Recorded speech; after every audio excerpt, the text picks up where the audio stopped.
все отболит, и мудрый говорит: каждый костер когда-то догорит, ветер золу развеет без следа.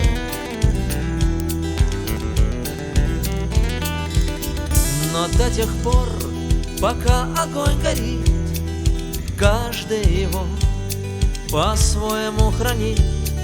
Если беда и если холода,